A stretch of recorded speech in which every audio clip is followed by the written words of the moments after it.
바울에게는 꿈이 있었어요. 자기 인생의 계획이 있었습니다. 여기 가말리엘이라고 하는 당대 최고의 석학 문화생이었거든요. 자신도 최고의 학문을 하고 그리고 바리새파에서 최고의 지도자가 되고 싶은 그런 꿈이 있었어요. 그 꿈대로 되어 갔어요. 이 청년 바울은요, 하여튼 혁혁하게 그 바리새파에서 승승장구하기 시작을 했습니다. 근데 그 계획과는 정반대로 완전히 뒤바뀌게 되는 그런 사건을 경험하게 됩니다. 예수 믿는 사람 잡아 죽이려고 다메섹으로 가는 중에 갑자기 천둥 소리가 나고 빛이 비추더니 앞이 깜깜해서 아무것도 안 보이는 거예요. 소리가 들립니다. 바울아, 바울아, 내가 어찌하여 나를 핍박하느냐? 누구십니까? 내가 핍박하는 예수라. 그 사건 이후로 바울의 인생이 완전히 바뀝니다. 권세를 가지고 예수 믿는 사람 잡아 죽이던 인생에서, 쫓아다니던 추격자의 인생에서 이제 예수 믿는 것 때문에 도망 다녀야 되는 도망자의 삶으로 인생이 바뀝니다. 이건 바울이 꿈꾸던 자기의 인생이 아니었습니다. 그러면 예수 믿은 뒤에는 바울이 꿈꾸던 대로 됐나요? 아니에요. 예수 믿은 뒤에도요, 여기 자기 몸에 육체에 가시가 있었거든요. 그래서 하나님 너무 고통스럽습니다. 얼마나 고통스럽냐면 이건 사단이 보낸 사자다, 그렇게 이야기할 만큼 너무 고통스러워서 이거 제해달라고 하나님 앞에 3번이나 기도했는데 주님이 거절하셨어요.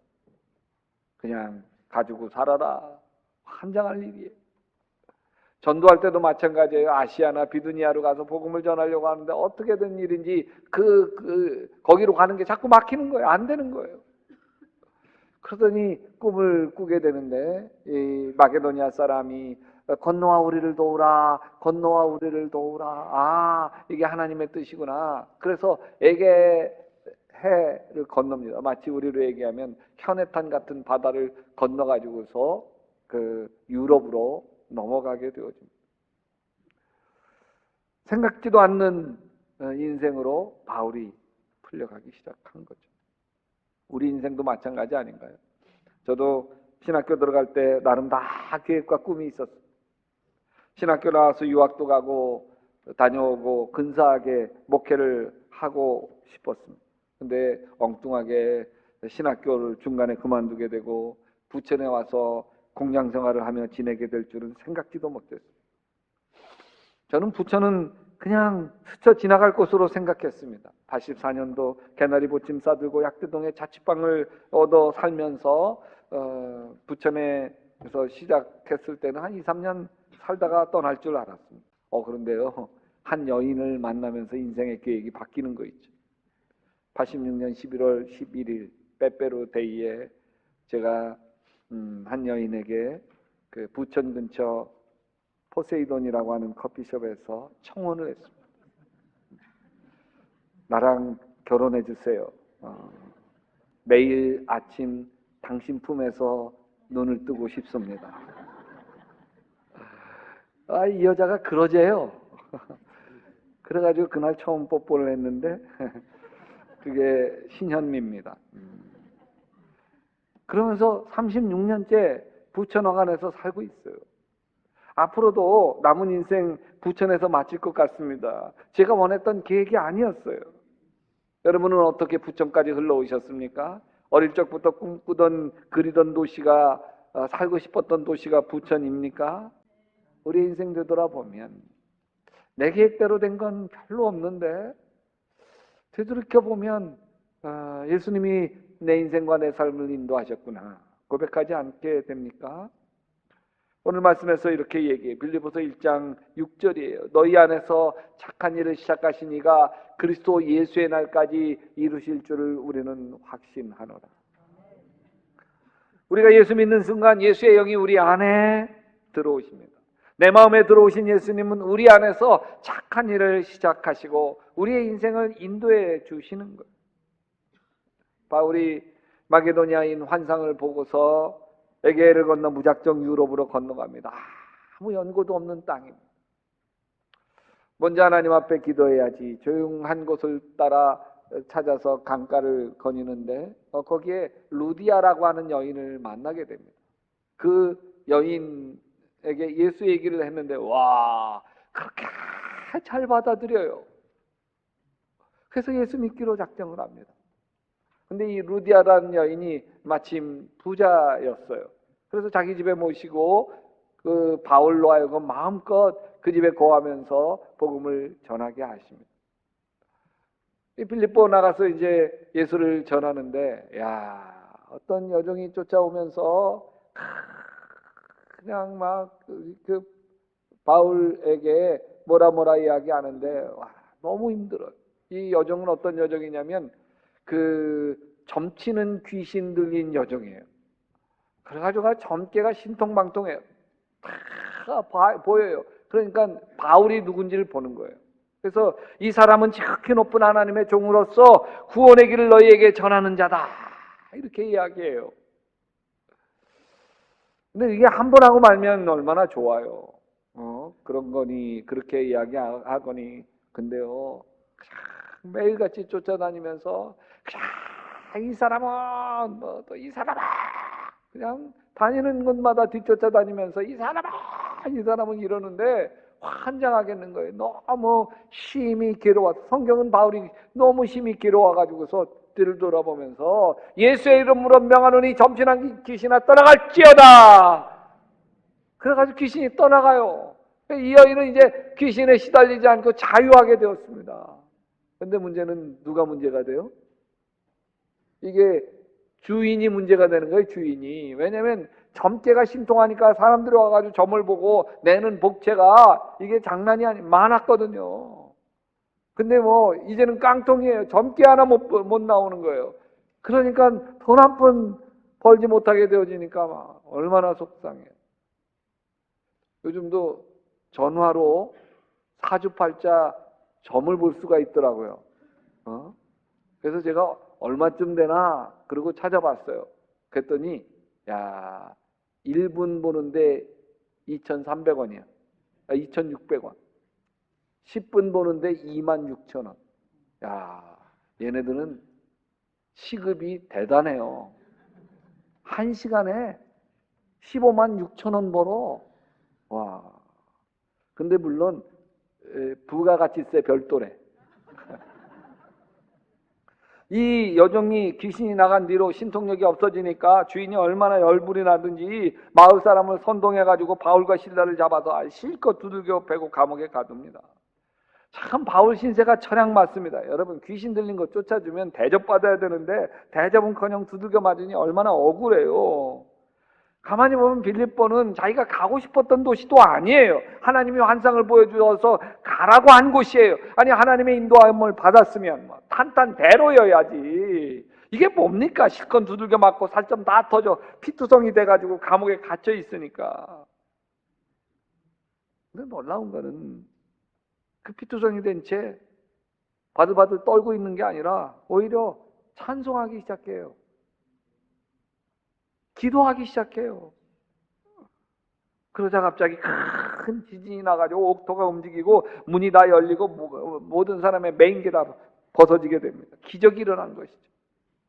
간수가 자다가 깨어 옥문이 열린 걸 보자 기절초풍을 합니다. 죄수들 다 도망갔으니 이제 자기 목숨은 죽은 목숨입니다. 그래서 자살하려고 해요. 그때 바울이 크게 소리 지르면서 내 몸을 상하지 마라, 우리 그대로 다 있다. 그래서 감옥 안으로 쫓아가 보니까 진짜 그대로 가만히 있는 거예요. 옥문은 다 열렸는데 무릎을 꿇고 선생님이요, 내가 어떻게 하여야 구원을 얻을 수 있습니까? 이때 유명한 말씀을 바울이 합니다. 주 예수를 믿으라. 그리하면 너와 내 집이 구원을 받으리라.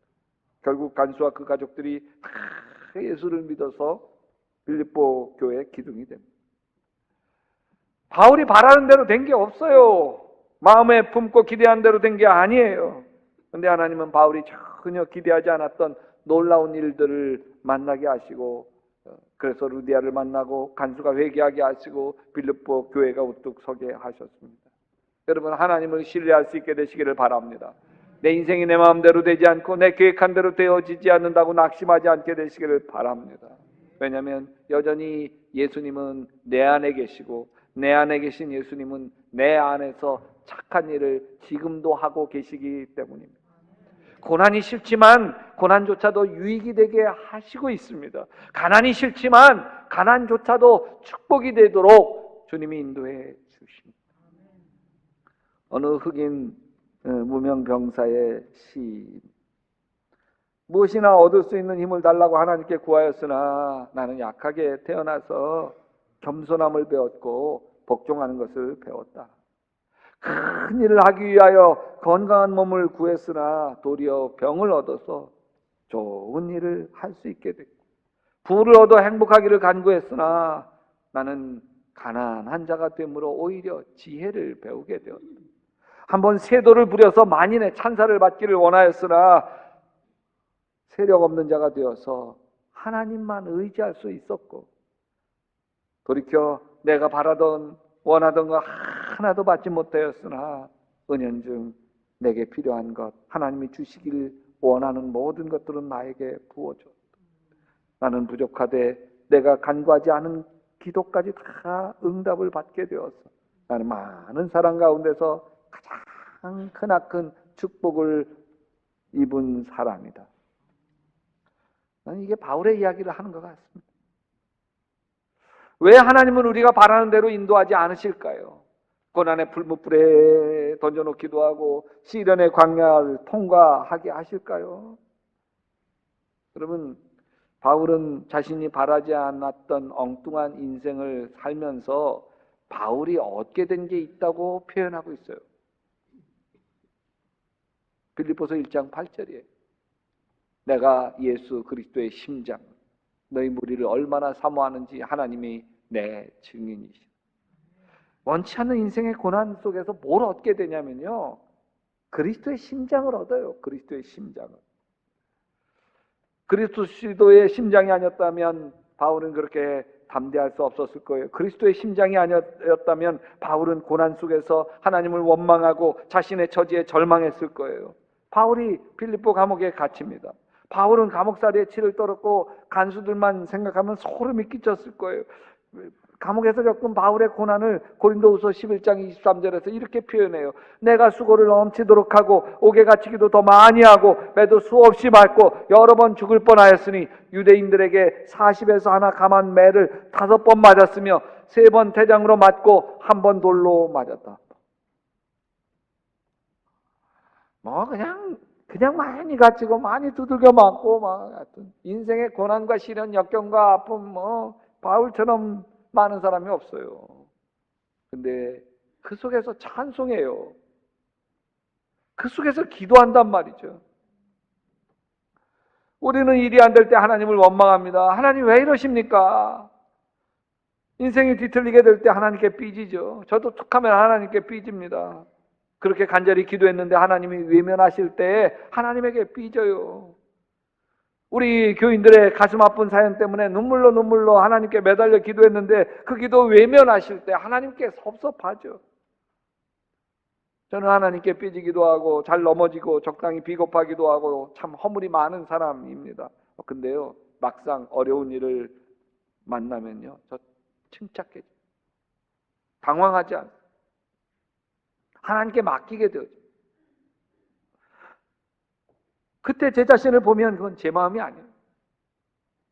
제 마음은 성급하고 안절부절하고 그러다 하나님께 섭섭해하고 삐지는 게 제 마음이에요. 그런데 목회를 하면서 아무리 어려운 일 밀려와도 무너진 적이 없어요. 흔들린 적이 없어요. 그럴 때 보면 분명 내 마음이 아니에요. 예수님 마음이에요.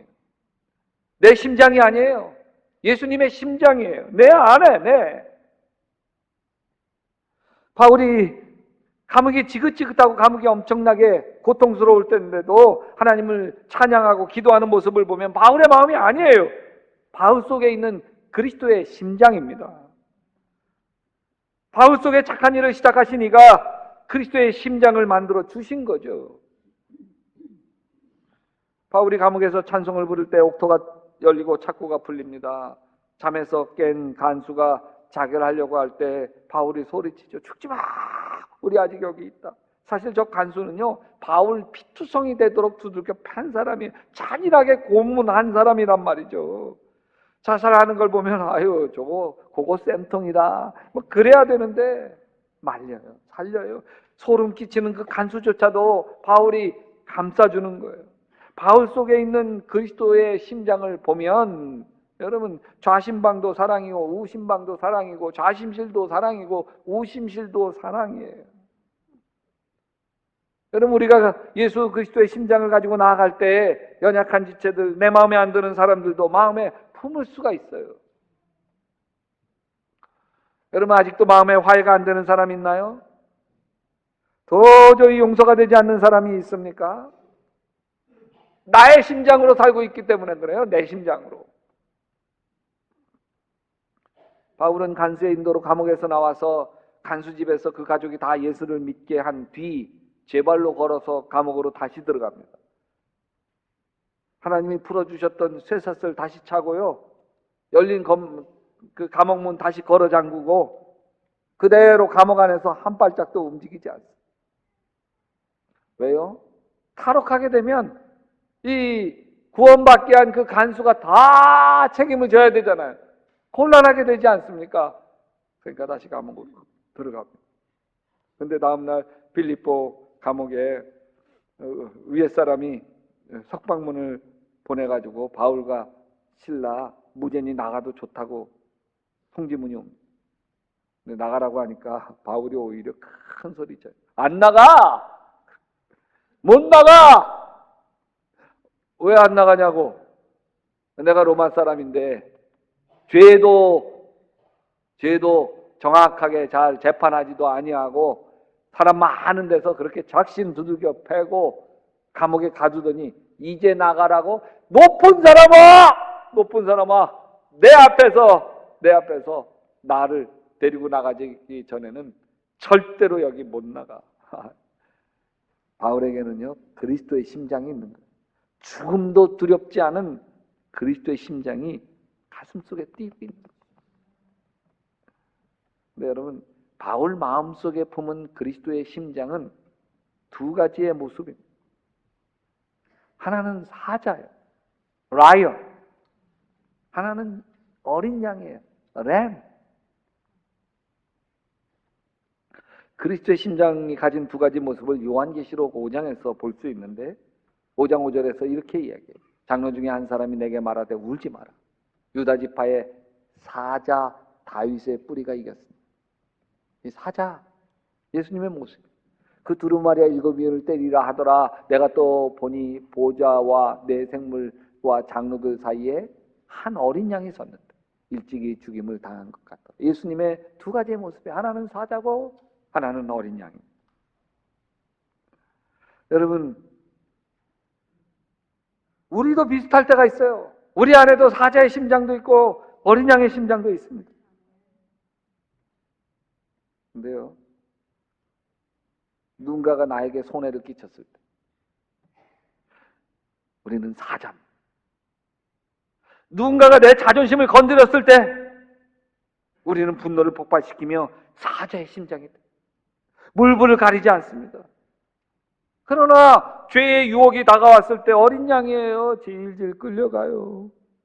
시련과 역경이 휘몰아칠 때 순한 어린 양이 돼서 무기력하고 죄에 넘어지고 시련과 역경의 갈대처럼 흔들립니다. 예수님이 정반대예요. 자신을 쳐서 복종시키고 죄와 싸우고 사단과 싸우는 데는 사자와 같지만 불쌍한 사람 사랑하고 긍휼히 여기는 데는 어린 양같이 겸손하고 온유합니다. 바울이 예수님의 심장을 가졌습니다. 자신을 십자가에 못 박는 데는 사자의 심장입니다. 예수 그리스도를 위해 죽는 일에는 사자의 심장입니다. 그러나 빌립보 교인들을 사랑하고 섬기는 일에는 어린 양의 심장입니다. 여러분, 그리스도의 심장, 사자의 심장으로 사단과 싸우고 아멘, 불의와 싸우고 아멘, 절망과 싸워나갈 수 있게 되시기를 바랍니다. 할 수 있거든이 무슨 말이냐? 믿는 자에게 능치 못함이 없느니라. 사자의 심장으로 암과 싸워 이길 수 있게 되시기를 주님의 이름으로 축원합니다. 사자의 심장은 내 안에 있는 열등감을 깨뜨려 줍니다. 나 잘 될 거야, 주님이 나와 함께 하시니 반드시 다 잘 될 거야. 마음에 새 힘을 줍니다. 내게 능력 주시는 자 안에서 내가 뭐든지 할 수 있느니라. 사자의 심장 때문에요, 가난 속에서도 기뻐하고요, 실패 속에서도 기뻐하고요, 인생의 시련과 역경 속에서도 담대하게 됩니다. 사자의 심장 때문에. 따라서 합시다. 내 안에 그리스도의 심장이 있다. 사자의 심장이 있다. 사단아, 내가 너를 밟으리라. 똑바로 합시다. 암덩어리야, 꺼져라. 내가 믿음으로 너를 녹아내리라. 그러나 이 사자의 심장을 배우자에게 쓰지 마십시오. 사자의 심장을 자녀들에게 쓰지 마세요. 교인들에게 쓰지 마세요. 나를 무시해? 내가 가만히 두나 봐라. 대가를 반드시 치르게 만들 거야. 이런 사자의 심장을 가까운 사람에게 하는 것은 비겁한 것입니다. 그리스도인 예수님의 심장은요, 연약한 사람들에게는 어린 양이에요. 어린 양. 사랑과 용서의 심장이 어린 양의 심장이에요. 온유와 겸손의 심장이 어린 양의 심장입니다. 이 어린 양은 모든 사람의 허물과 죄를 대신 짊어지며 희생 제물이 되어지는 심장입니다. 세상의 모든 죄를 대신 짊어지고 십자가의 길을 뚜벅뚜벅 걸어가는 심장, 이게 어린 양의 심장입니다. 할렐루야. 내 심장 가지고 살면 환경 따라 흔들려요. 좋은 일이 생기면 하나님이 나만 사랑하는 것 같다가 어려운 일이 생기면 하나님 나를 버린 것처럼 속상해하고 절망하고 낙심하게 되어집니다. 환경 따라서 흔들립니다. 내 심장 가지고 살면 인생이 늘 우울해요. 다 나를 힘들게 하는 사람들 뿐이고 다 나를 이용해 먹으려고 하는 사람뿐입니다. 배우자들도 자식들도 다 그래요. 여러분, 예수 그리스도의 심장으로 삽시다. 다 고마운 사람들 뿐이에요. 나를 힘들게 하는 사람조차도 그래, 그 사람 때문에 내가 더 기도하게 됐지. 그 사람 때문에 내가 내 자신도 나는 그렇지 않은가 되돌아보게 되고 그 사람 때문에 내가 더 마음이 넓어지게 됐지. 할렐루야. 그리스도의 심장으로 살면 감옥에서도 찬송할 수 있어요. 내일 어떻게 될지 모르는 불안과 두려움 속에 갇혀 있던 게 바울이잖아요. 바울이 감옥에서 편지를 쓴 게 오늘 빌립보서 말씀인데, 빌립보서 2장 18절에 이렇게 얘기해요.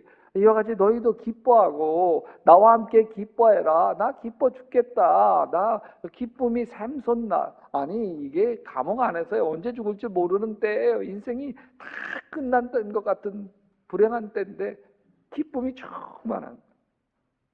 그런 마음을 가지고 고린도후서 6장 8절에서 이렇게 얘기해요. 우리는 속이는 자 같으나 잠들고, 무명한 자 같으나 유명한, 죽은 자 같으나 보라 우리가 살아있고, 징계를 받는 자 같으나 죽임을 당하지 아니하고, 근심하는 자 같으나 항상 기뻐하고, 가난한 자 같으나 많은 사람을 부유하게 하고, 아무것도 없는 자 같으나 모든 것을 가진 자로다. 이게 그리스도의 심장이에요. 여러분, 내 안에서 착한 일을 시작하시는 이는 결국은 그리스도의 심장을 내가 얻도록 내 심장대로 살면 인생이 자꾸 불행해지니까, 내가 원치 않는 인생길을 인도하시면서 어떤 데는 광야로 인도하시고 어떤 데는 시련과 역경으로 인도하시면서 내 심장 내려놓고 그리스도의 심장으로 살아갈 수 있도록 사자의 심장과 어린 양의 심장으로 살아가도록 빚어주십니다. 그래서 그리스도의 심장을 가진 사람은 사업의 실패가 쓰러뜨릴 수 없고, 가난이 무너뜨릴 수 없고요, 감옥이 좌절시킬 수 없습니다. 질병이 무너뜨릴 수가 없어요. 이런 사람을 히브리서 11장 38절에 이렇게 이야기합니다. 같이 읽어볼까요? 이런 사람은 세상이 감당하지 못하는 그리스도의 심장이 여러분 속에서 착한 일을 시작하신 이가 빚어갈 수 있게 되시기를 주님의 이름으로 축원합니다. 축원합니다.